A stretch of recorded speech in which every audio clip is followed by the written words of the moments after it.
Identifying Exploding Head Syndrome, EHS.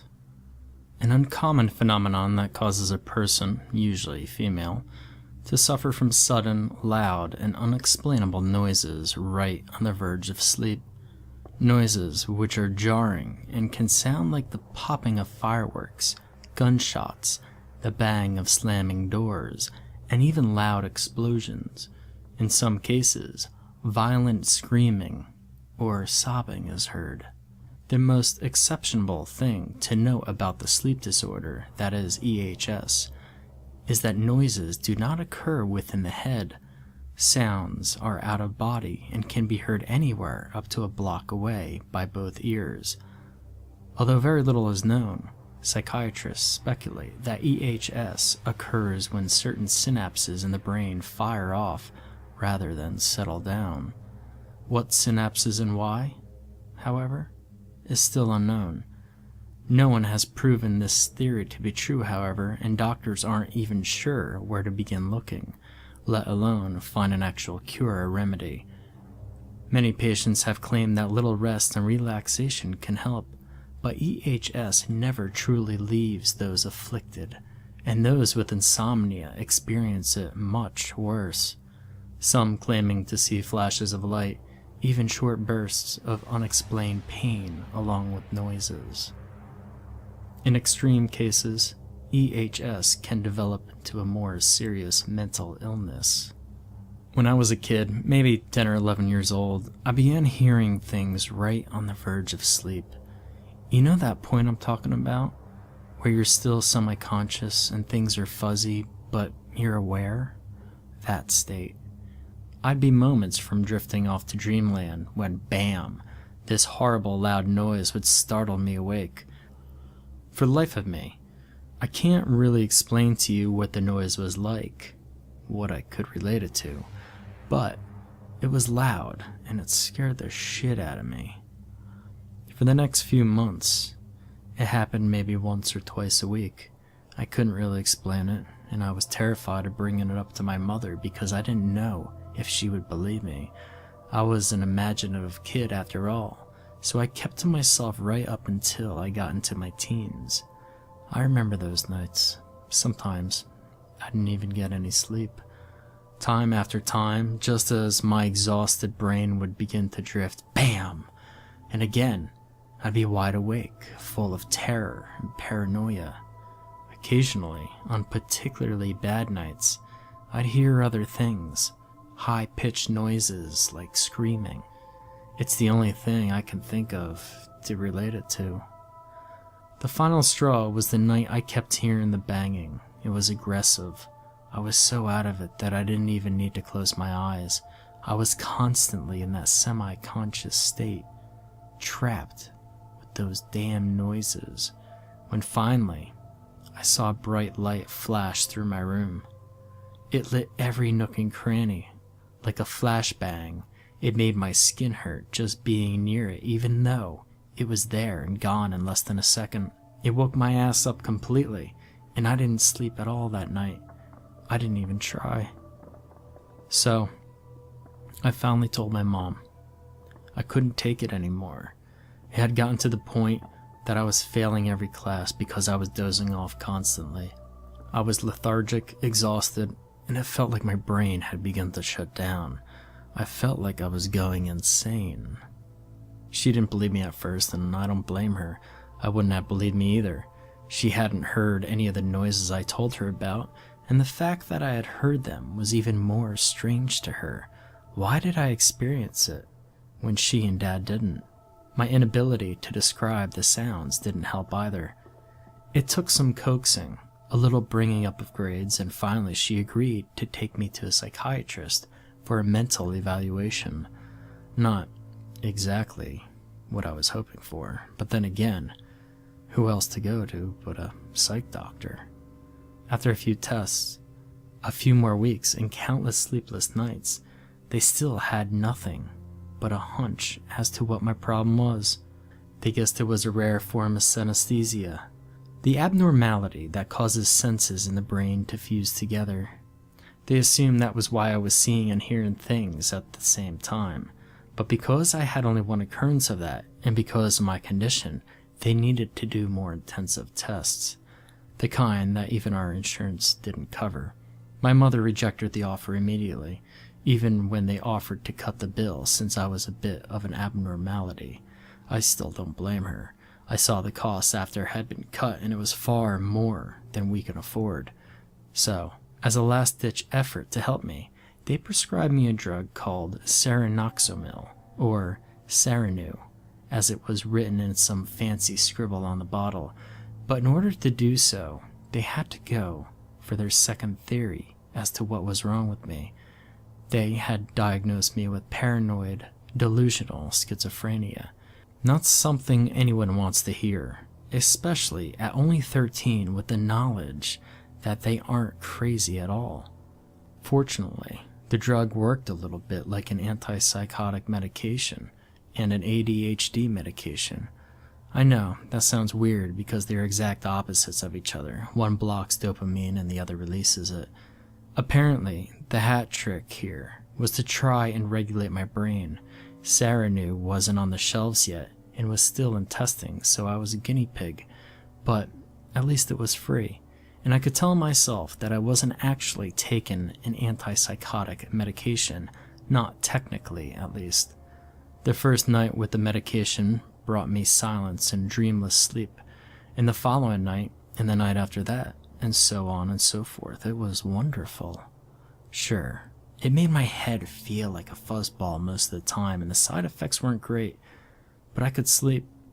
It made the noises stop completely. I managed to pull my grades out of the gutter and even graduated at the top of my class 5 years later. I still thought about it though. The idea that I had been wrongfully diagnosed for all those years, it sent me a little on edge if I thought about it for too long. I mean, it made the noises stop, but what was really wrong with me? After moving into my own apartment and putting college on hold for a while, I decided to do some investigating of my own. I couldn't exactly afford good mental health care, even with my insurance, so I went for the internet with my fingers crossed and hoped for the best. They say never look a gift horse in the mouth, but I was only curious. I managed to find a medical site with a recently posted blog about a sleep disorder called Exploding Head Syndrome, or just EHS. All I had done was type in my symptoms, and there it was. Everything matched up perfectly. The only problem? No one really knew what it was. They only knew the symptoms and narrowed it down to the time of the phenomena in the brain. But nothing else. It was a completely new topic in the medical field, despite the claim that it's been documented for ages. I thought I was back to square one until I happened upon a forum for people with EHS. Like any good researcher, I immediately went in to interview people on their personal experiences. Thankfully, everyone I spoke to was very informative. Many even suggested I try simple sleep aids like melatonin. I compared what I could remember of my sleepless nights to their accounts, and with every passing minute, I became more and more convinced that all I had was this simple sleep disorder. Everything matched up too perfectly to suggest otherwise. Just as I was about to get off, a new person joined the chat room. His username was The Watcher, and he introduced himself as such. At first, he seemed a little arrogant, listing off all of his symptoms to me in an almost hoity-toity manner, but after I informed him that I had concluded my interviews and had come to a personal decision, he asked me what it was all about. So, I explained to him my situation in the most detail that I felt comfortable with, and he asked me what medication I was on. Now, don't get me wrong, I'm not exactly a private person, but I also know how important it is not to be too open on the internet. This guy, though, I felt like he was looking at me under a microscope. We were only in a chat room, merely words on a screen, but something just felt off. Despite my better judgment, I told Tim about Serenue. By this time, the drug had passed all FDA regulations and had been on the public market for almost 3 years, so it was common knowledge. I then asked him why it was so important. He dodged the question at first, and instead rattled off things about the drug that I had already knew, until finally making a point that it was a very good drug for people with advanced cases of EHS. By this time, I had already made up my mind. I was going to stop Serenue and start taking homeopathic sleep aids instead. Again, yes, it worked. But that fuzzy head feeling had worn out its welcome after 5 years, not to mention the occasional nausea, loss of appetite, and stomach cramps. I began to type out a message thanking the watcher when he posted again. It was a single word. Wait. I looked down at my message box to see my half-typed goodbye still waiting to be sent, and felt a shiver run down my spine. Another message popped up almost immediately after. Don't go yet, please. This is very important. I instinctively checked my security programs and saw nothing. If this dude was hacking, he was doing a fairly good job at it. I stared at his message and gave a moment of consideration before deleting my departing message and simply responded with, "What?" His response was quick and to the point. Don't stop taking Serenue. So, with a sigh, I asked, why? He responded with, because it's the only thing keeping them from finding you. Now, I was fully freaked out and possibly a tiny bit irritated. Was this guy fucking with me? I didn't really expect trolls to dwell on medical forums, but I guess they're everywhere. Still, I didn't leave the chat. A golden rule of the internet is to never feed the trolls, but I'll admit, I was curious to see where this was going, so I asked him what he meant and who they were. I wish I'd never asked. This is what he said to me. EHS has been around for centuries, but only has it recently gained attention. The reason? More people have it. And why do more people have it? Because they're getting hungrier. They're becoming gluttonous and greedy, so they're making more and more people for the feast. Those sounds you heard? It's simple. Them attempting to open the door to our world. Those sounds are echoes of their dimension slamming into ours, and only the unlucky hear the warning. The light you saw, that's the door being yanked open. But if you wake in time, the door will close. That's why it only appears as a flash. The final warning is pain. You mentioned feeling your skin burn, but that was only a side effect of being so close to the door opening. No, the real pain felt by those with EHS is much worse. It's a rending of flesh from bone. It's there. Claws digging deep into your skin. But again, if you manage to wake in time, it will stop. Unfortunately, there will be no proof of them ever touching you, not a single mark on your body, as if it never happened. The reason I beg you not to stop your medication is because it's the only thing keeping them from finding you. You may think it's only a dopamine regulator, but it's much more than that to them. Those synapses firing off in your brain act like a GPS locator, and only when your mind is in that twilight state between waking and sleeping can they take you. But your medication is acting like a restrictor. It's preventing them from finding you again and taking you. You didn't make it to the final stage of EHS, but it sounds like you were close. So please, please, if you value your life, never stop. They'll find you if you do. I'm a pretty open person, but this was ridiculous. I let the Watcher speak his piece before closing out the window and shutting down my computer. I didn't even attempt to write a farewell. It was too late and I was too tired. I hadn't even noticed how long I'd actually been on the internet, but once I got off, I realized it was far too late to take my medication. I remember feeling a twinge of guilt and fear at the time, but I brushed it aside and decided to go to bed without any more help from Serenu. I had already made my decision anyway, and there was no risk of seizure or stroke if I stopped abruptly, and besides, I wasn't crazy, I just had a sleep disorder. In the morning, I would go out and buy some simple sleep aids and get back to normal life without the fog of medication. That night, I got the best sleep I had ever experienced. The next morning, I did exactly as planned and picked up a couple bottles of melatonin along with some generic stuff from the medicine aisle. For about a week, everything was wonderful. No more fog, no more side effects, and not a single noise. But that all changed a few nights ago. To be honest, I can't really remember how long it's actually been. I haven't slept in so long. It all started when I took a few sleep aids before bed.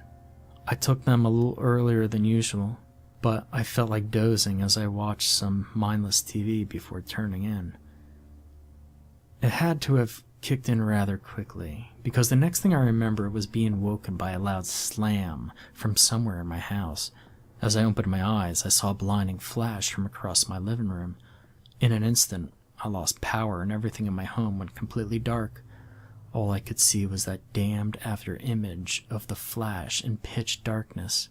I don't know if I could ever explain the fear I felt in that moment, not being able to see, not knowing if someone was creeping up on me that moment. It was horrible. I panicked for a brief moment before talking myself into believing that was only a power surge. It didn't explain the noise, but I just tried to ignore that. Within a few minutes, the electricity came back on, and I stayed up for a few more hours before the drowsiness became too much, and I headed off to bed.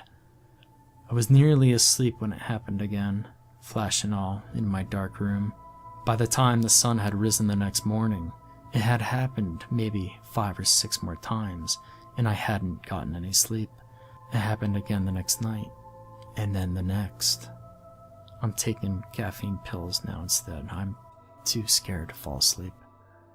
But I could feel myself slipping. These past few hours I've been jarred into consciousness by this horrible pain in my legs. And there's this new noise. It comes in intervals. I think it's saying my name. I can't be sure, but I assume that's what it is. I can't help but think of the Watcher's warning. I should have listened. I can't even remember where my Serenu is now, but I've got this feeling that it's too late anyway. They've already found me. Soon, I'll end up stuck in that constant state of semi-consciousness, and then they'll be able to grab me whenever they wish. I would imagine they've worked up quite an appetite trying to get me. The only thing keeping me awake now is focusing on writing this. I'm not sure what it's supposed to be. A memoir, maybe? A warning? Let's just call it a word of advice. Why should you believe me, instead of writing this off as the words of some crazy person who should have never stopped taking their antipsychotic medication? Why should you believe me when I tell you that the Watcher was actually right when even I didn't believe him? And why should you go looking for help immediately if you are experiencing symptoms of EHS?